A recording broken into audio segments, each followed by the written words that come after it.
Well, your daughter was adamant she wants to wear a dress. She has some shorts underneath there, but look at the little top holding on to it. I was trying to tell her, wear your top.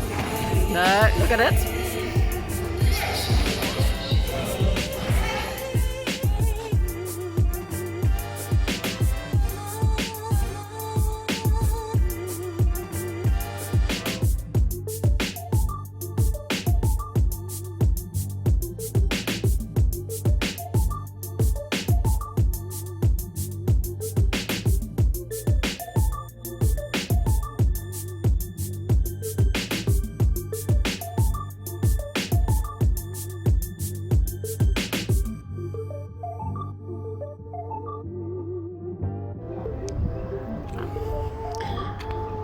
Good morning.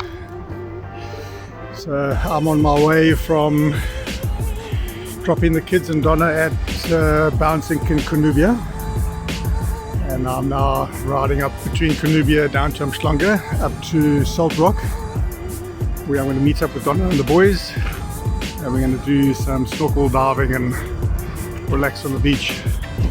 It's a beautiful day out today, slightly cloudy, no wind. Sea is quite sort of stable, no major waves, sea looks clean, so I'm looking forward to get to Salt Rock. I've just stopped here at Sabaya Casino just to get some stuff from the shop, keep me hydrated and energized. But I'm surprised to see the number of buildings that have been built here. This used to all be sugarcane not long ago. Looks like it's a mixture between housing and business development. But to be honest with you, it looks like a well-decorated prison cell. Anyhow, so I want to just show you a picture of my mountain bike, and this is especially for Tom. So Tom, I'm going to ride down to Salt Rock. Once I get onto a more stable, flat section, more safe section, I'll talk to the camera and talk about the mountain bike, because there's a great story behind my mountain bike here. I bought this one up, and I'm going to also talk about the gears in a moment. I've got a 1x12 drive train, and I've got the Eagle NX group set on here, so I'll talk about that in a minute.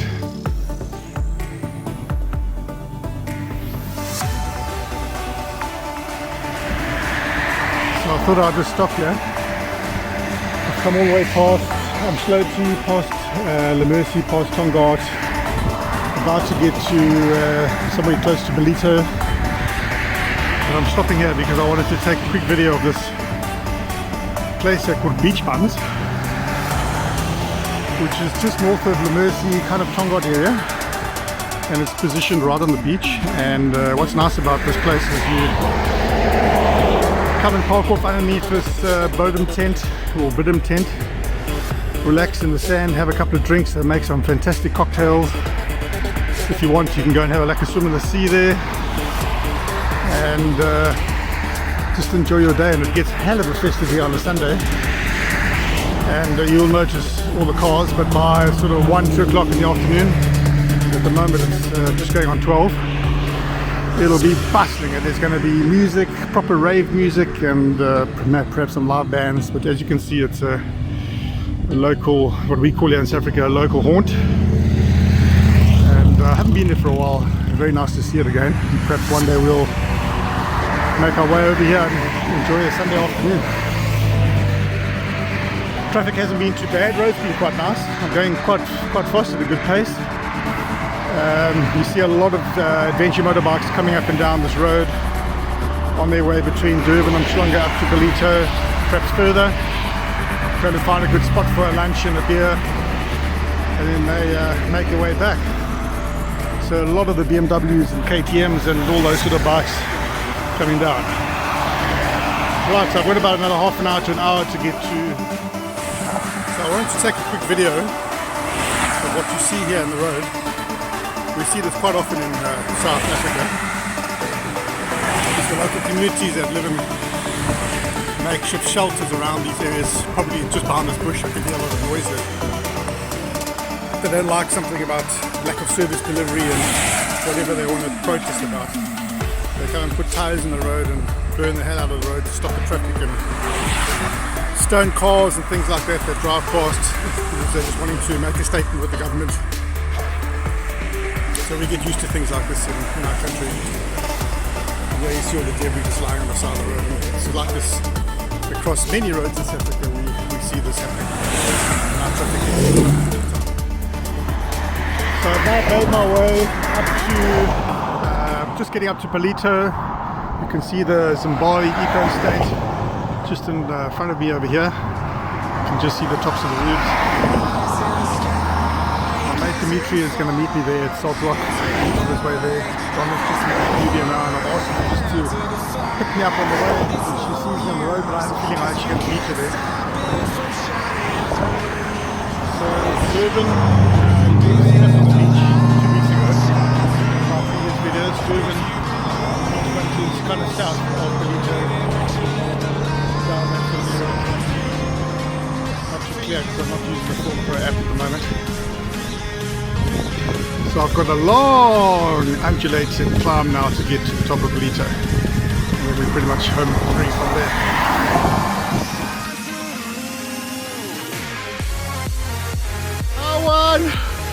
R1, I officially know I got you first. R1, sorry for you. Sorry for you, I got through the gate first. Look, here's the gate. I'm behind the gate. No, eyeball. It's the first one past the gate. So we've made it to Salt Rock. We're at the caravan park again. We just came out for the day so the boys can do a little bit of snorkeling in the tidal pool. Reese wants to try out his new Reese, what do you call it again? Metal detector, the underwater metal detector. So we'll do that just now. We're just having a bit of a break here on the sand. They're playing in the water. It's just gone hard tide, so the pools are overflowing, and they make themselves nice little river canals and things like that. So we are a little bit under contention about who actually got to Salt Rock first, whether it was me or the boys and mom in the car, but we'll get to that just now.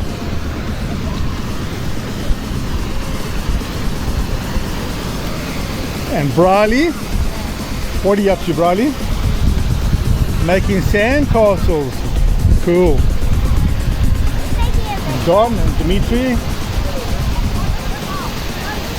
and Matt and Ben. What you guys doing? Playing with Joe. Playing with Joe. Awesome. Why don't you dig a big hole and see if you and Joe, dig a big hole, you and Joe get into it and we make it, fill it up and make your heads come out. That'll be quite a cool video. Okay. So we'll jump into the tidal pool in a few minutes and Reese will try out his metal detector.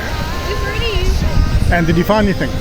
You see, the problem is the tidal pool is so high that he's probably diving deep and it's hurting his ears. So we'll wait for the tidal pool to go down a bit and then we'll start doing the metal detecting again. Okay, we've just come on the beach with Reese's metal detector and he's found quite a lot of activity just close to us. So let's see what he finds. Maybe it's like a can, or maybe a lead sinker again, Reese. £5 coin! What? A £5 coin? There's no more, there's more. What? No, we don't detect, you're not detecting. What? What? No. Whoa. There must be a treasure. There must be a treasure chest or something in here. How can that be? No, this is all mine, eh? Jeez, like. There's more. What? No, this is insane. What the hell? Is there any more, Reese? Check all the money that he just found. Look at this. Oh, beer's in there. Like, you gonna check? Yeah, hold it. No, Reese, dig more. There must be, come on, there must be more. Where did you find it? Here? Yeah. No, it's all. How much have you got? How much did you get?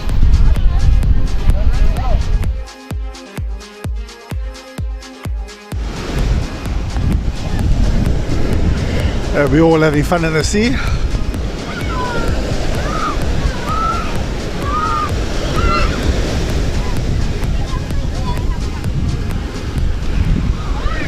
There's quite a strong backwash just off the front line here.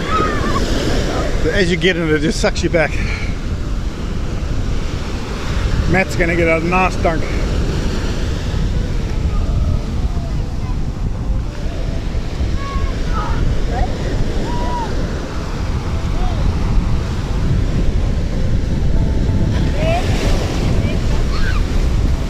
I think the tide has turned now. We're going after 1 o'clock. So the hard tide's starting to pull in, so it's pushing the shore break in quite strong. Whoa!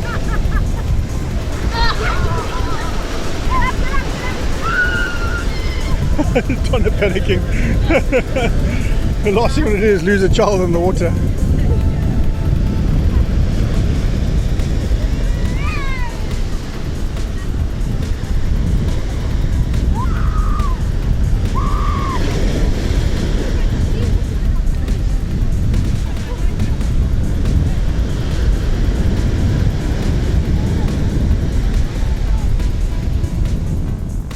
Managed to do an update on my bike here during our ride because of the wind noise in the cars, and it didn't seem very safe. So we're home now from our trip to Salt Rock to go scuba diving in the Salt Rock tidal pool, and then we had a little swim on the beach next to it and had some drinks and came home. Briley and Matt have gone home already.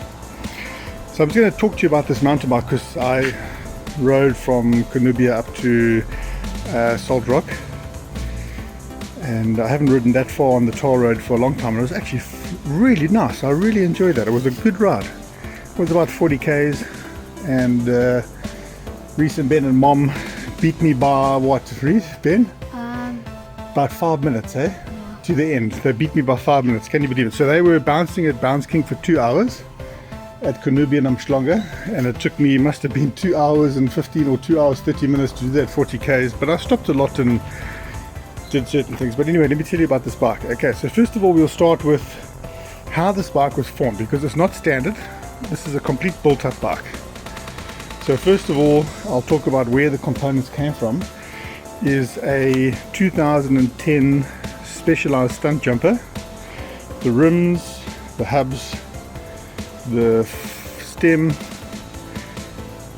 the handlebar, brakes, seat, everything comes from the stunt jumper. So what I did was, that was a hardtail, so I was scouting on Gumtree and all different types of websites to look for a softtail, and this Specialized S-Works Epic, it's a 2014 model, full carbon, was put on Gumtree for 12,000 Rand, with the frame plus the rear Fox shock suspension and the seat post. So I actually flew up to Johannesburg, put it on the plane, got it back to Durban, and I took my Specialized stunt jumper components, the front forks, the stem, the handlebar, the seat, not the seat, I replaced the seat, that's a new power seat from Specialized. And what I did was here is I upgraded to the 1x12 SRAM Eagle NX component, so it's a 1x12 drivetrain, and I paid about 12 grand for the frame, and I think I paid about 8,000 Rand for the drivetrain upgrade. So all in all it was about 20,000, and then all the other components. So I got a really decent bike for a good price. So this bike is a 2014 model. It's got the old components. If you look at the new Specialized, they've got really good components in it, especially the suspension system has been massively upgraded. So what I've done with this one is I've completely overhauled the suspension. I've took all the bolts, nuts, bearings out, put new bolts, nuts, bearings. The shock went down to Port Elizabeth to a specialist to recalibrate and do a complete service on it. And one of the problems with this specific bike is this piece right over here. There's an aluminium connection into the carbon fiber swing arm, and if you look on the parts catalog, it's actually called a chainstay. This piece keeps coming out because the aluminium glue interface into the carbon fiber seems to split. So I sent this to Carbon Craft in Durban, and they did a fantastic job reconnecting that piece into there, because this whole thing actually snapped and cracked and didn't look very good. I couldn't even ride the bike for a certain amount of time. So So they did a fantastic job redoing the carbon fiber around this area, rejoining the aluminium piece, and it's just like amazing. It's like a completely new bike. So with all the new bolts and nuts and bearings upgraded, the 1x12 drivetrain is amazing. But what I can suggest is the NX Eagle derailleur is rather go for the GX. The NX is very, very finicky. It's an old style. I think they've even upgraded this NX derailleur up to a new model. This is still the old one. It's very, very finicky. So you've got to do a lot of adjusting with this thing, because the cassette rings are very, very close together. And when you put it on, you've got to do a lot of adjustments, get the settings right between the between the down and up sort of setting, and then on your handlebar, on the actual shifter, you've got this adjuster here. So as you're riding, you're going to be adjusting all the time to get it to exactly the precision shifting, which I've got it at the moment. I've also upgraded the brakes. These are what are they? SRAM SLX. So I've got the SRAM SLX brakes. I got them from Chris Willemsen in Cape Town. I think I paid $2,000 for them. They were on special on Black Friday about 2 years ago. Amazing brakes. So everything, all in all, I'm so super happy with this bike. It's an amazing, amazing bike, and it's got the memory brain shock at the back. So I'm adjusting all the time as I'm riding on either dirt or road. And the Fox shock there. Front is the Rock shock. I think this is Rock Shock Reba. It's got 80 or 100 more travel, so it works as a combination very, very nicely. And I mean, I rode the 50k's today. I haven't ridden in a long time, Ben, because of the COVID. Today I rode 40 kilometers from Cornubia up to Salt Rock, and I was really, really comfortable. So I'm going to get back into my riding again, because my bike is now perfectly rebuilt. Right, so we're going in the forest for a little forest ride on our scooters. The final Sunday afternoon scooter ride in the forest. I won't video it because I don't have the video connection on Reese's scooter. Ben's going to ride the scooter. As you can see, Ben is fully kitted out. Ben, if you fall, you're not even going to feel anything. My leg's so bad. But how does it feel now with all your kit on? Did you put a plaster on it? No. Because you got quite a burn on that leg, hey, from the motorbike. Okay, well, if you feel okay, that's pretty cool. So I've got Reese's scooter. Now the funny thing with Reese's scooter, it goes hellishly fast. Even with me on it, it's got the power that you need. It's got the torque. So I don't quite know why Ben's scooter and my scooter with the new speed controller doesn't have the same power. So we're going to investigate that. So I'm going to ride on Reese's scooter because it just makes a lot more sense to have that power. So we're going to go through the forest and then end off our day at home, relaxing and chilling after we've been to Salt Rock. I did that nice 40k ride. You all guys did all your diving and scuba diving and snorkeling, finding all your money and all that stuff. So we're going to end our video there.